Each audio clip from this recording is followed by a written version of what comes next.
You ever look at your family and think, how did we get here? Not in a cheesy, nostalgic way. I mean in the how did everything get so twisted and fake kind of way. I used to think I came from a decent family. Not perfect, but we had dinners together. We laughed at old photos. We celebrated birthdays with half-burnt cakes and off-key singing. Then somewhere along the line, things started to change. Or maybe they were always this way, and I was just too naive to see it. My name's Derek. I'm 34, single, and I guess you could say I've done all right for myself. I run a small but successful real estate firm down in Charleston. I'm not some mogul, but after 10 years of grinding and more ramen than I care to remember, I can finally afford the good wine, not just the one with the nicest label under $10. I bought my first investment property at 27. 7 years later, I own 15. But this story isn't about my business. It's about how I found out that the people you love the most can look you dead in the eyes and smile while sticking a knife in your back. I don't usually talk about my family to people outside my circle. There's a kind of shame in it, like I'm airing dirty laundry that should have been washed quietly and put away. But I can't keep this one in. It's too big, too ridiculous. And maybe, just maybe, someone out there will read this and feel a little less crazy about their own messed up family. Let me rewind to last year, back when I made what I thought was a grand gesture of love. My mom, Linda, turned 60, and I wanted to do something big. She's the type of woman who spent her life giving, packed lunches with handwritten notes, working extra shifts at the clinic just to buy us Christmas gifts, never once complaining even when the roof leaked or when Dad forgot her birthday. She raised me and my younger sister, Holly, practically on her own after the divorce. And even though things got tight, we never felt it. That woman could stretch a dollar like magic. So when I closed a huge deal in June that padded my bank account with an extra $420,000, I thought, why not finally give Mom the kind of gift she deserves? I found this little 2-bedroom beach house out on Folly Beach. Not too flashy, but right on the water, with these big glass doors that opened straight onto a wraparound deck. The second I stepped onto that creaky porch and smelled the salt in the air, I knew she'd love it. It reminded me of the trips we used to take when I was a kid, cheap motels and PB&J sandwiches, but still somehow the best vacations ever. So I bought it. Full cash offer. Clean title. I had it painted her favorite shade of blue and even stocked the fridge with her go-to snacks before I handed over the keys. I didn't even tell her in advance. I just drove her down one Saturday afternoon and said, "Happy birthday, Mom." She cried. I cried. Holly stood there snapping pics like she was filming a Hallmark commercial. Now, about Holly, she's 31, 2 years younger than me, and if you asked her, she'd say she was the creative one in the family. She went to school for interior design, but never really stuck with anything long enough to build a career. Instead, she bounced from one dream to the next: photography, online boutique, even a short-lived stint as a lifestyle coach. I helped her out more than once, even paid her rent once during the pandemic. I didn't mind at the time. She was my little sister. She had potential. But as I got older, I started noticing this pattern. She'd show up when she needed something and disappear when she didn't. And Mom never saw it. To her, Holly was just going through a phase or figuring things out. Anyway, after the beach house surprise, things felt good. Better than they had in years. Mom lit up every time I called, always going on about how peaceful it was there, how she could hear the waves at night and wake up to pelicans flying past the deck. I even told her she could rent it out when she wasn't using it. I offered to help manage the bookings through my company's vacation rental branch, but she waved me off. "This place is for us," she said. "For the family." That meant the world to me. It felt like I'd done something meaningful, repaid a fraction of what she gave me. And then came this year's birthday dinner. It was a small gathering. Just me, Mom, Holly, and her new boyfriend, some guy named Brent with overgelled hair and a smug face that made me want to drink faster. We went to this cozy Italian place Mom liked. Nothing too fancy, just warm lighting and good wine. The kind of place where the waiter remembers your name and brings extra bread without being asked. Everything was going smoothly. We laughed over appetizers, toasted to Mom's health, and talked about our old family dog like he hadn't been gone for 10 years. And then I said it. I wasn't trying to start anything. I swear. It just slipped out in the middle of a sip of Pinot Noir. "So, Mom, how's the beach house treating you? Been back down there lately?" She blinked, mid-bite, and gave me this puzzled look. "What beach house?" At first I thought she was joking. I laughed. glanced at Holly, expecting her to join in. But Holly had gone pale. She was gripping her wine glass so tightly I thought it might crack. You know, I said slowly, lowering my fork. The one I gave you last year for your birthday. Out on Folly. Mom shook her head, her brow furrowing. Derek, honey, I haven't been down to Folly since before Christmas. I stared at her. But, I thought didn't you say you spent Easter weekend out there? She laughed, a little awkward now. No, I spent Easter with Holly. Remember? At her apartment. Why would I be at the beach house? The room tilted a little, like someone had pulled the floor an inch to the left. I turned to Holly. Her eyes were huge, her mouth slightly open. Brent reached over and touched her arm, like he already knew something was about to explode. I pushed back my chair, slow and deliberate, and looked directly at my sister. You transferred it to yourself, didn't you? Her silence was louder than any answer. Mom gasped softly. Brent looked at his lap like he wanted to crawl under the table. The waiter, bless his soul, chose that exact moment to arrive with the dessert menu. And that's where everything began to unravel.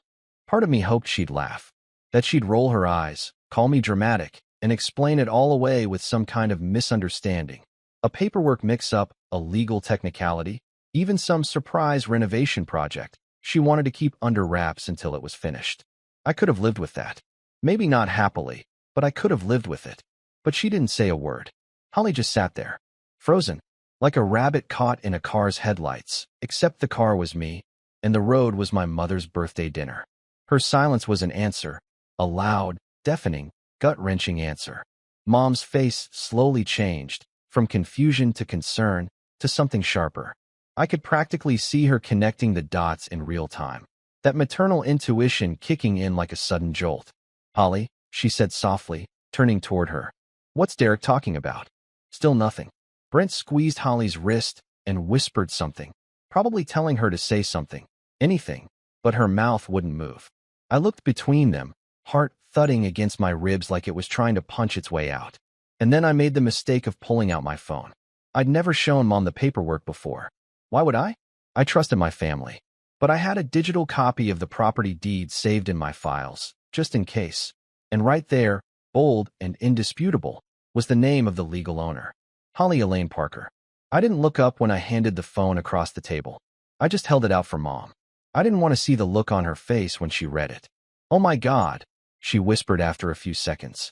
The waiter was still standing there, holding a dessert menu like it was a hostage negotiation pamphlet. I waved him off without looking, my hands shaking now. We'll need a minute. Holly finally spoke, her voice brittle and defensive, like she'd been rehearsing a speech but forgot half the lines. I didn't steal it, okay? I thought Mom wasn't using it enough. It was just sitting there, and I figured it made more sense for me too. You thought? I snapped, louder than I meant to. You thought it made more sense for you to own the house I bought for Mom. I wasn't going to keep it forever, she shot back, her voice cracking. I needed somewhere to stay. Brent and I were going to renovate it, and then give it back. Give it back. I repeated, standing now. You can't give back something you stole, Holly. Mom covered her mouth, tears pooling at the edges of her eyes. She wasn't crying yet, not fully, but she was right on the edge, and that's when I saw red. Was this your plan the whole time? I asked, stepping around the table. Smile for the photos, act touched, then wait until I was out of town and file a fake transfer. It wasn't fake. I had her sign it. Holly yelled, suddenly emboldened, like the truth, even in its ugliest form, was somehow better than the silence. That shut everyone up. Mom's head jerked toward her, horrified. What do you mean you had me sign it? Holly paused, just long enough. Then, remember the paperwork I gave you in November? I told you it was for refinancing your old car loan. That's when. Mom's hand dropped from her mouth, her face going blank in a way I'd never seen before. Not angry, not sad, just broken. You tricked me, she whispered. I didn't trick you, Holly muttered. I just repurposed the moment. I turned away before I said something I'd regret. My chest was tight. My hands curled into fists at my sides. I could feel years of ignored red flags rushing back at me like a tsunami. Every time Holly guilt tripped Mom into paying her rent. Every time she borrowed money and never paid it back. Every time I brushed it off because she's family. Brent stood, holding his hands up like he was at a police checkpoint. Hey, let's all just take a breath. Don't. I warned him, voice low. Don't you dare try to mediate this. We left the restaurant in silence. Mom rode with me, clutching her purse like it was a lifeline.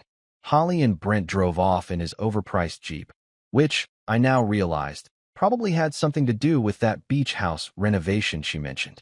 As I pulled into Mom's driveway, she finally exhaled. I feel like I don't even know her, she whispered. I didn't respond. Because the truth is, neither did I. The next few weeks were rough. Tense calls, silent dinners, half-formed apologies that fizzled out before they left Holly's lips. She sent Mom a few flowers, a note that said, I was overwhelmed. I'm sorry, but she never called me. Not once. And Mom, bless her, still clung to the belief that this could be fixed, that maybe if we just talked, things would go back to normal. But something had shifted in me, something I couldn't quite name. It wasn't just about the house. It was about trust, about being taken advantage of by someone I'd spent most of my life defending. And worse, watching them exploit the one person in the world who deserved peace more than anyone. I tried to let it go. I really did. But then Christmas came. I offered to host. Big dinner, fire in the fireplace. Even got Mom one of those stupid matching pajama sets from a catalog she loved. She said yes, hesitantly. Holly RSVP'd, maybe, and then showed up unannounced 3 hours late with Brent and a giant bottle of champagne. Like nothing had happened. Let's not make this weird, she said as she walked in. It's Christmas. I stayed civil. Barely. I cooked, I smiled, I poured wine. I kept the peace. Until Holly handed Mom a tiny wrapped box and said, This is for all your support this year. Mom opened it and gasped. A beach house necklace. Gold chain. Little charm shaped like a cottage with a seashell roof. One of those cheesy Etsy trinkets that looked heartfelt to anyone who didn't know the full story. I stared at it, then at Holly. She was smirking. That was the moment. The exact second I knew something in me had snapped. I didn't say a word that night, but the wheels were already turning. Because if she wanted to play games with property, then I'd play too. After that Christmas, I stopped going to family functions for a while. I didn't say I was boycotting them. I didn't make a dramatic exit. I just didn't show up.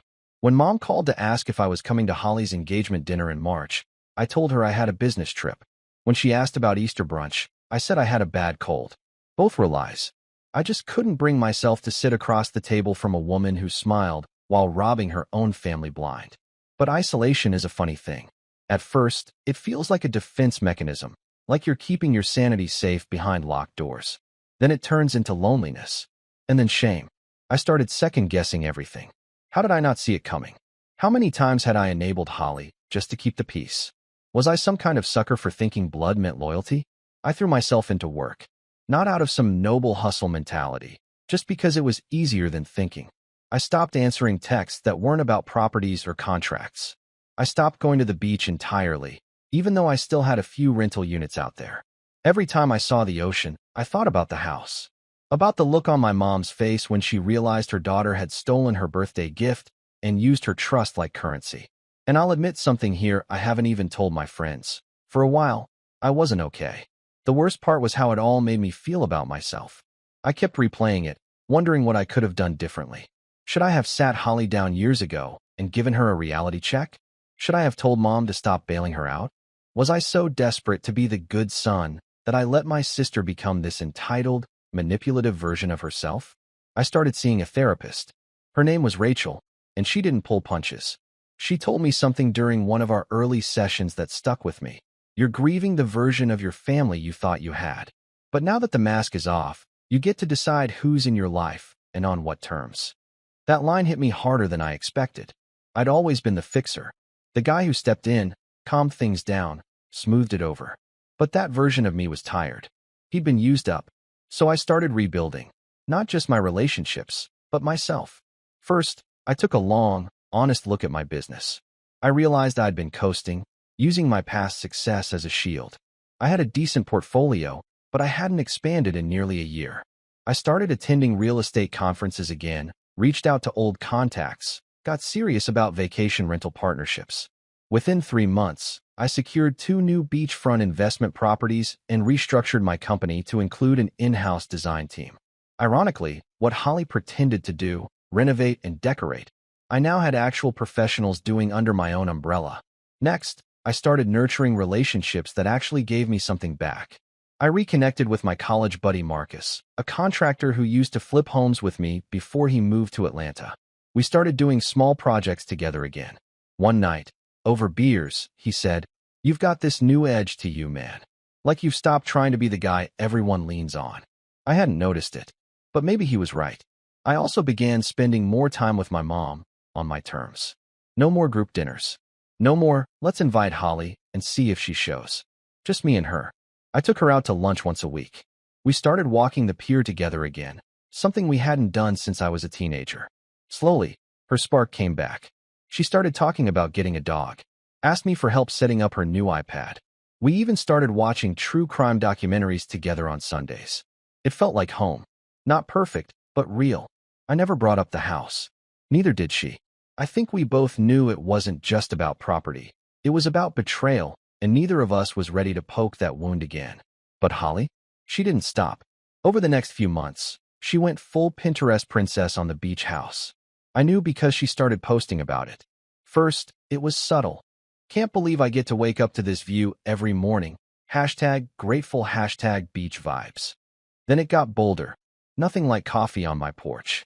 #home sweet home." I never liked or commented, but mutual friends would send me screenshots with a side of "what is going on." One post in particular got under my skin.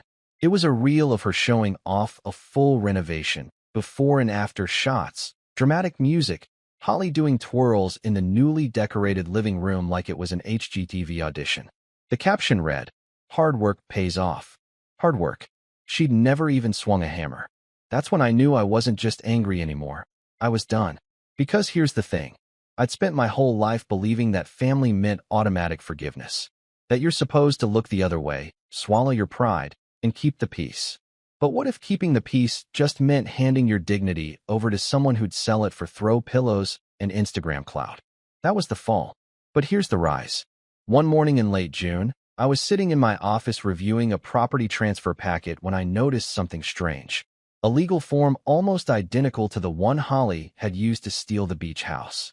The signature line looked eerily familiar, not the name, but the way it was written.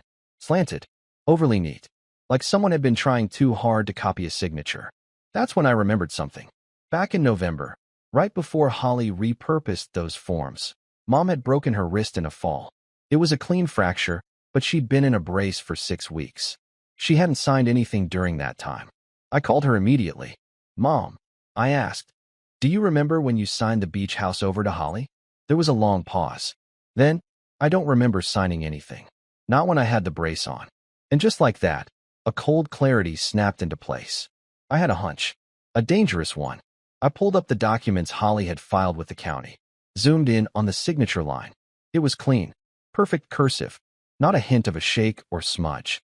Not the kind of signature someone in a wrist brace would produce. My hands trembled, but not from fear. From purpose.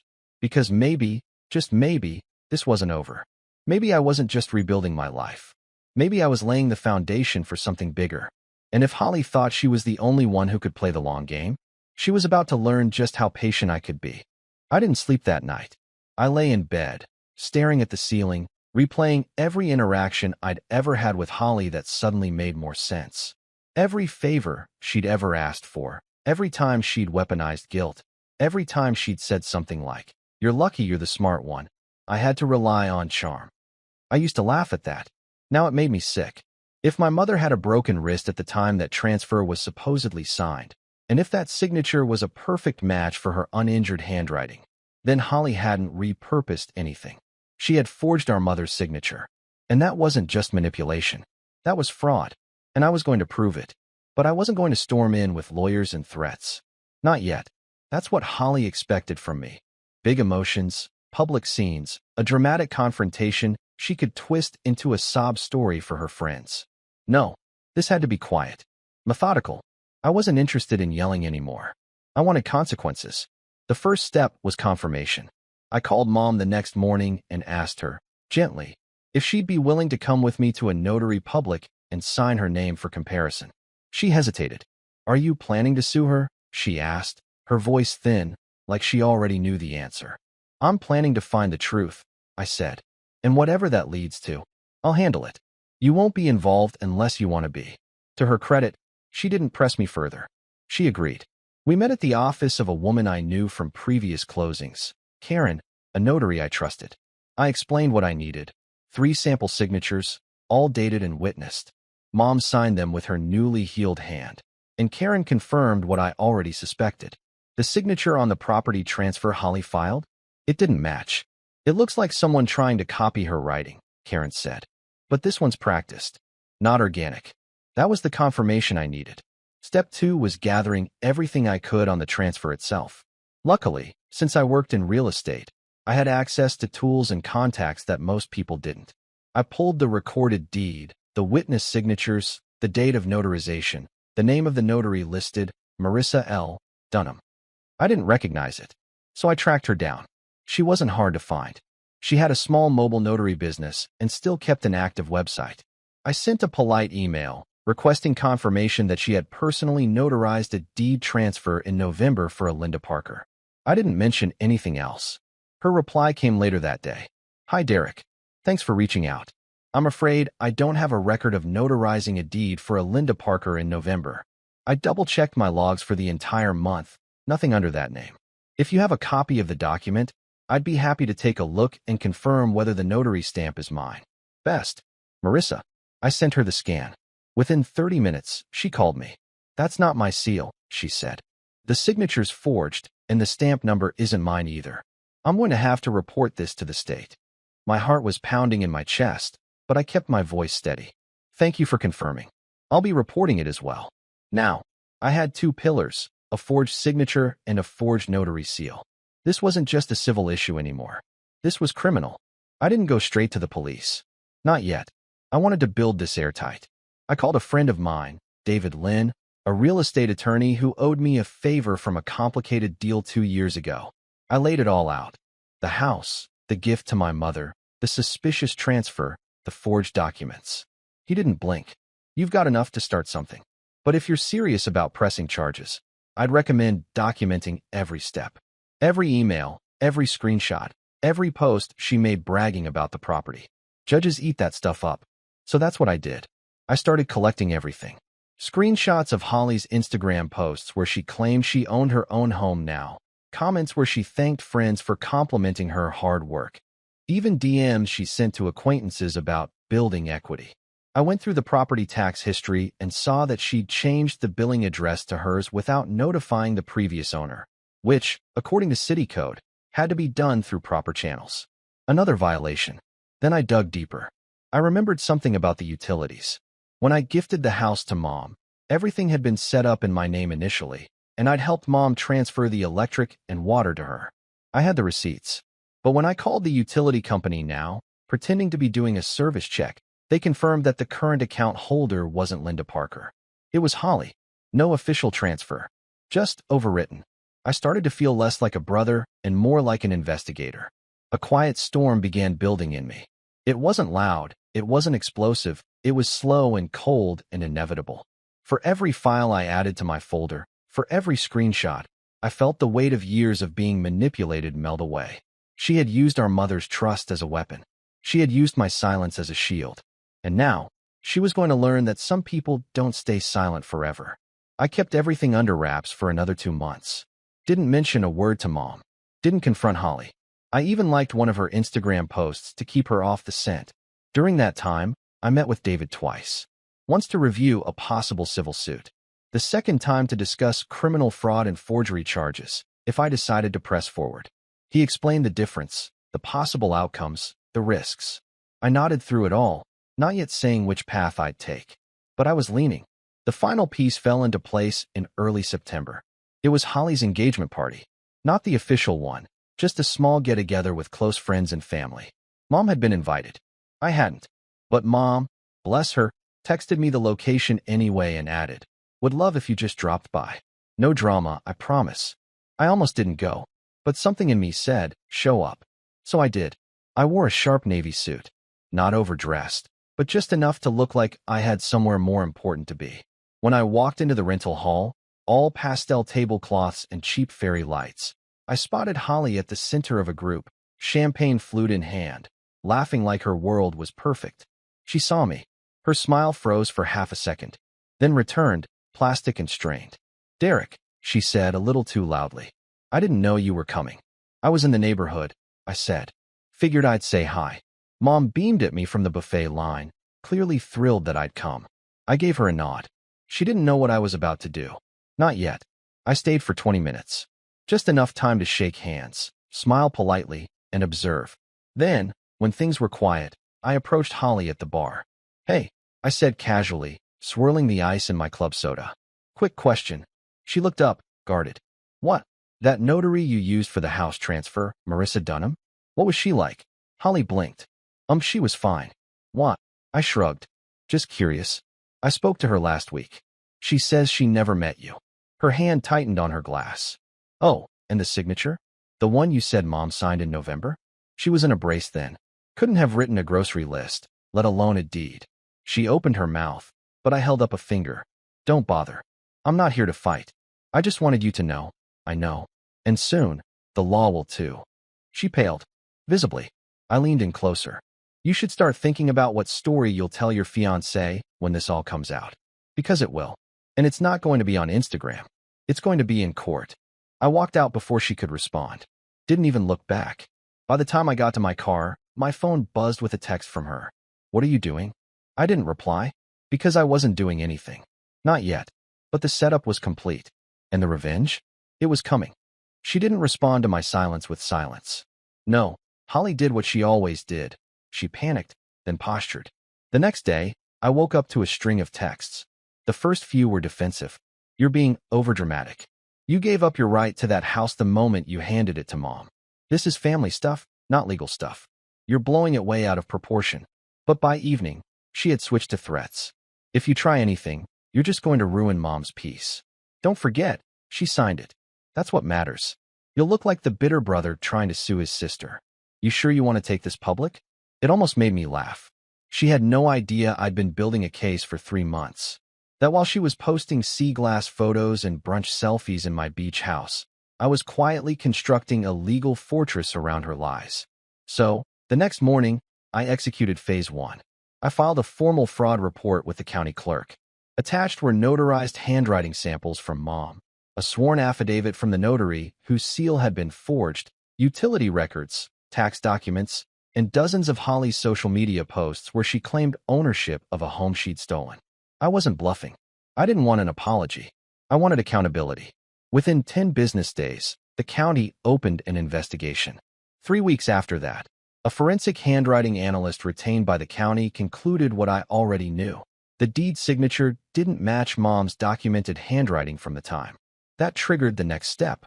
I filed a civil suit for fraudulent transfer and wrongful enrichment. Mom was listed as the rightful property recipient. I was listed as a witness and plaintiff due to damages caused during the fraudulent transfer, including income lost during the time the property could have been rented, with documentation from my vacation rental business to back it up. That's when it all began to snowball. Holly didn't take it seriously at first. When she was served the papers, she apparently posted a story with the caption, "Some people just can't stand to see you win." Classic Holly. But 2 weeks later, when her lawyer, clearly more experienced than she was, saw the documentation, he sent her a very different kind of message. Because not only was the deed forged, the notary seal was fabricated, which made it not just civil fraud, but criminal. Forgery of legal documents is a felony in South Carolina. Once that charge was added to the mix, Holly's house of cards started to collapse. The authorities weren't just dealing with a petty sibling squabble anymore. This was a falsified property transaction involving a forged government seal, fake signatures, and an unlawful transfer of real estate value exceeding $500,000. I kept quiet. I didn't gloat. I didn't post anything. I stayed professional, calm, and ruthlessly efficient. Holly, on the other hand, imploded. First came the calls to Mom. Crying, begging, apologizing, in that performative way she always did when caught. I didn't mean to steal. I thought I could make it work for all of us. I was going to give it back eventually. I just wanted something of my own for once. That kind of thing. Mom listened, but she didn't bend. She told Holly, softly but firmly, "You used my trust to rob me, and then you lied about it for a year. Actions have consequences." Then came the fiancé. Brent bailed 2 days after the criminal investigation began. No warning, no breakup post, just gone. Unfollowed her on everything. I heard from a mutual friend that he'd moved back to Charlotte and ghosted her entirely. Apparently, possible felony wasn't the aesthetic he wanted for their future. Her social media went dark not long after. And the worst part for her? She had to return everything. The court ordered the property deed reversed, placing the beach house back under Mom's name, and fined Holly for any damages or unauthorized modifications made during her false occupancy, including 2 unauthorized plumbing changes that failed inspection. She had to pay back taxes, court fees, and even damages to my business for the income I'd lost while the house had been unusable. It wiped out her savings. And since she hadn't been legally working in months, just living off Instagram marketing and a vague Etsy shop, she had no income to cover it. Her credit? Destroyed. Her reputation? Worse. Word spread quickly in our family and friend circles. No one came out and said, Holly's a fraud. But people stopped inviting her to events. She lost a few collaborations. One of her old friends from design school posted a cryptic tweet about watching people crash their own brand with both hands. Holly tried to reach out to me exactly once during this entire mess. A single text. You got what you wanted. Happy. I stared at it for a long time. Then typed, no, I got what you earned. And that was the last message I ever sent her. As for Mom, she cried when the house was legally returned to her. Not because of the win, but because of the loss. She'd lost the daughter she thought she had. But in time, even that began to heal. She moved into the beach house full-time that spring. Said the sound of the waves helped her sleep. I visit her every Sunday now. We sit on the porch, drink iced tea, and watch the sunset. No drama. No lies. Just peace. Sometimes she'll say, you didn't have to go through all that for me. And I'll say, yes, I did.